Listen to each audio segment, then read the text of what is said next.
Hello, it's me, the owner of Be True to You Hair Salon. I want to come to you today just to give you some tips and things about locks and lock maintenance and actually how to maintain them at home. Today is my shampoo day, so I have taken down my hair for the most part. I'm going to finish taking the bobby pins out. I did have a style, and my style has been up literally for about a month, but my natural routine, or I'm sorry, normal routine for my locks is that I do a style every 2 weeks, but I only shampoo my locks once a month. Okay, so in between I do go back and do a mild maintenance root retwist, nothing major when I do my second style. So I do 2 styles in 1 month. So these are my locks. I have been growing again a little over, I'll say almost 6 months. I started in November. So November, December, January, February, March, April, May, June, almost 7 months at the end of this month. So this is where I am right now currently with my locks. I did actually though go back in and I actually did go in and crochet some of them, because the reason being is because when I started my locks this time around, I actually started with a wave nouveau still on my hair, but I did not want to go in and cut all the wave nouveau off, so this is what I have. My first lock journey, my locks were literally down to probably mid-back, almost butt level. I had locks for 8 years, but due to spiritual reasons and things of that nature, it was time for me to let them go due to the weight that was being consumed into my hair, which is also weight that I was consuming in myself. Oh, wait a minute, let me just shout out my esthetician real quick. Mecca the Esty baby, you got my skin looking flawless today. I actually just went in for my monthly facial today, and I can tell you my face feels amazing. Okay, so let's go back now to the reason for this video is just to help some of you all at home that deal with in between time before you want to go in to actually get your hair retwisted. First question that I always have: how to moisture my locks? Why do my locks seem so not moisturized, and what do I need to do? Okay, so my recommendations for my clients start with this. Like now my hair feels very tender to the scalp. I'm not sure if you all know about that feeling, but it feels very tender to the touch. It feels like there's something that is out of place when you pick one up. It feels like hair is pulling from that. That a lot of times means that your scalp is dry. So what I recommend all the time is to get a spray bottle. It doesn't matter what your spray bottle looks like. I actually got this one from Dollar Tree, and I actually add an oil, and you can do whatever oils you want. It's not a certain concoction that you need to use for your locks. You use what works best for you. I actually use the island oil because I actually have had great results with the Jamaican mango and lime. I've been using this ever since I started my locks, my first journey, and I am here to say that Jamaican mango and lime products work for me and work for my clients. Okay, so I actually put 1/4 of oil into this with water.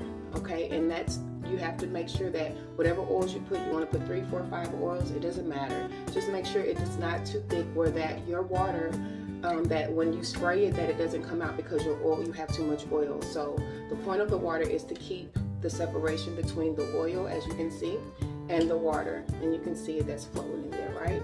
So what I do is I shake it and I go directly to the spot that is bothering me, and I spray right directly in that spot, and I give it a little massage. Okay, and the crazy part about it, you can feel it once you spray it, how satisfying that it feels to your scalp. That just means that you have not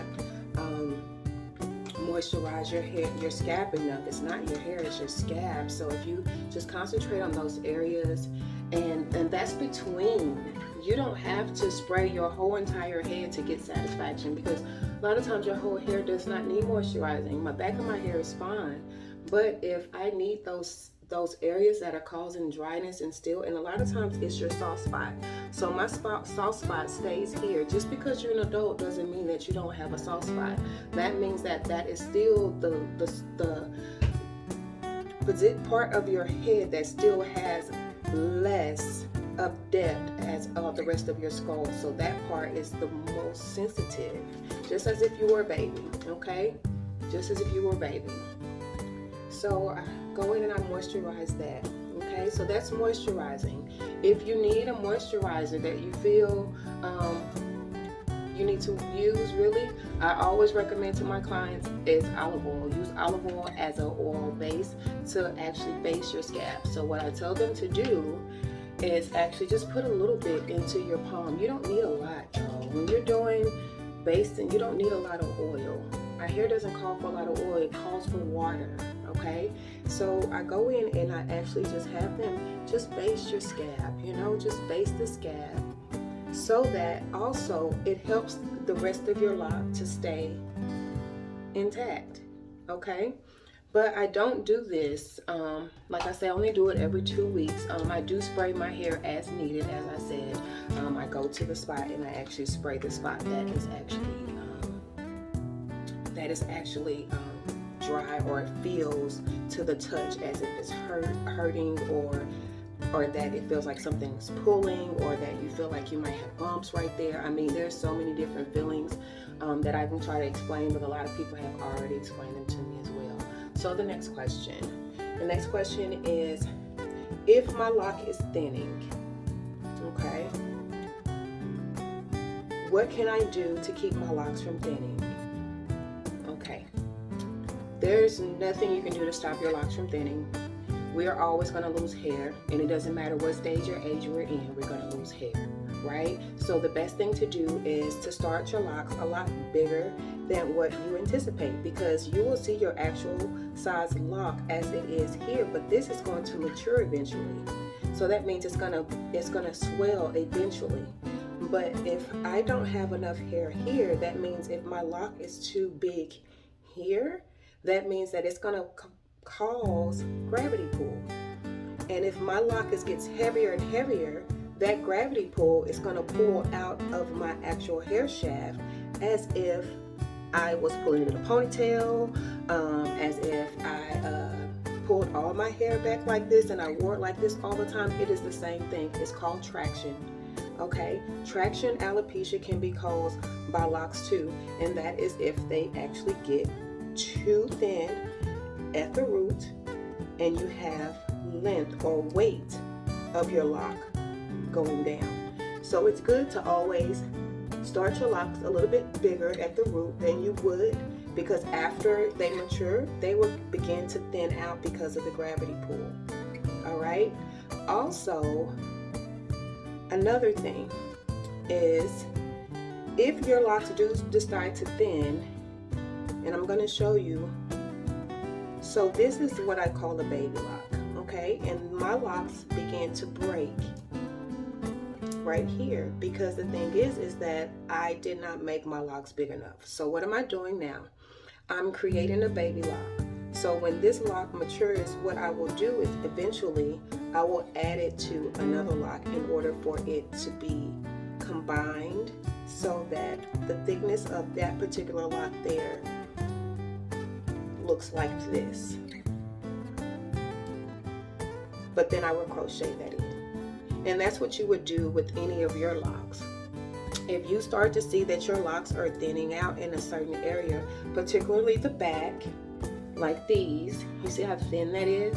So over time, you guys, I'm gonna have to combine this lock to another lock in order for it not to break off, because it will eventually. So that is my recommendations for maintenance wise when it comes to just how to maintain and when do you know, and all of that. Another question that I normally get is, should you do styles? Does styles make your hair thin? No. It does not thin out your hair at all. Like I say, I do um, styles every 2 weeks, but I also don't get maintenance, but every month. So it makes a difference. I'm still keeping my hands out of my hair. If you learn to keep your hands out of your locks, and the best way to do that is to put it up in a style so that you look nice, you look corporate, you look put together, but you have a style that you can maintain and that will also help you to grow your locks, keep your hands out of it, and also only thing you'll be doing is adding the moisture that it needs so that your hair can continue to grow. Another thing is when you actually start to mature in your locks. Like I said, it's only been 7 months, so my locks are still trying to mature this time. And as you can see, the tail end of my lock is still a little straight, and that is because, like I said, that is where my wave nouveau still is. And also, as you can see, it actually has been colored, so that has a lot of the color damage and bleach damage on it as well. So what I have been doing is going in and just trimming as I see fit. So eventually all of that is going away. But the very in the middle of this, you see, this is called budding. Budding is where the hair starts to intertwine into itself to create that circular motion so that you have a smooth finish. But as you can see, when I twisted that hair around there, after a retwist, what size my locks will be. Okay, and also you can determine the size of your locks too by crocheting that hair so that it will no longer come up, which I have been doing over time, as you can see, for like this one. They become a lot smoother when they're crocheted, and they stay that particular size, so you won't have to worry about it getting any bigger or getting any smaller. Okay. Other than that, those are some of the main questions that I get about locks. Basically, the first one is actually always the moisture, and the second one is just how to maintain, when they should shampoo. Shampooing is basically up to you. I recommend my clients at least once a month, because you do need to go in there and you do need to clean your scalp and you make sure that that part of your hair is the most taken care of, because that's the way we keep your hair growing. That's what your hair comes from. Other than that, that is all I have about locks today. I hope you found something or heard something that resonated in your spirit to what you have been wondering or questioning for yourself. You might have been asking on Facebook, or you might be asking on Instagram, but there's really no rhyme or reason about locks. Locks are based on you. Locks are based on your spiritual growth, your spiritual journey. A lot of people are getting locks based on a fad. Oh, it looks great. Oh, I don't want to do my hair. I just am tired. I want to try something new. Can I just say first that locks are not a fad? Go back and look up what locks really represent to the person that is wearing the locks. Go back and do the research so you'll know what it means for us to have locks, from our ancestors, from people of our past that have transitioned on. They represented so much more than what we're actually going out and doing and getting them for. When I first did my first transition for locks, my reason was because I was just overdoing my hair. I love braids. Braids were my go-to style because it was easy. It was getting up in the morning with 2 kids, and I'm trying to make it and go to work and drop them off at school, daycares. I mean, I just needed something quick and easy, so braids were always my go-to. And I actually went to my father because he had locks for years, and was just talking to him about, me getting locks and what he thought about it. And I was telling him my reasons because my dad asked, because he's that type of father, and I love him to death for it. And I told him, and he said, well, that's not a good reason. You should go and you need to look up Rastafarians. You need to go look up what locs represent and things of that nature. And when I really realized what locs really represent for the individual, oh my God, it was just like I wanted to do it even more because I wanted to know more about myself. I wanted to learn more about myself. And with locs, that's what the journey is to learn who your true identity is for yourself. To know what's inside that is going to pour out from your root as you grow. And that's what our hair does. That's why it is our crowning glory. It is your crowning glory. It is going to give you things, strength, dignity, all of that wrapped in pieces of you that just come out of your root. And it's an amazing transition. So if you're locked, I'm asking you just to embrace where you are. We all have heard those sayings, the ugly stage. And as you can see now, this will be considered the ugly stage. But when the ugly stage is really represented, it definitely means that you are going through a push-pull time of your life. You're going through a time in your life where you don't know if you really want to keep these locs. Oh, they don't look too great on me. You're very indecisive. And those are the human responses to any situation that occurs in your life. There's always an ugly stage, a place in your battle that you're like, I don't know if I'm doing the right thing. I don't know if this is where I'm supposed to be, but can I encourage you and say, go through the process, go through the course, because there is learning in there. There is things in that process that you need to learn and you need to see so that you can become the person that you're intended to be on earth. Okay? Stay the course. Don't give up. Find ways to make it work. Find ways to make sure that you are being the best of you. And also, remember to make sure you're being true to you, because I'm being true to me. Be blessed. Have a great night. Have a great morning. Have a great evening, or whenever you're watching this video. Blessings to you. I wish you nothing but peace.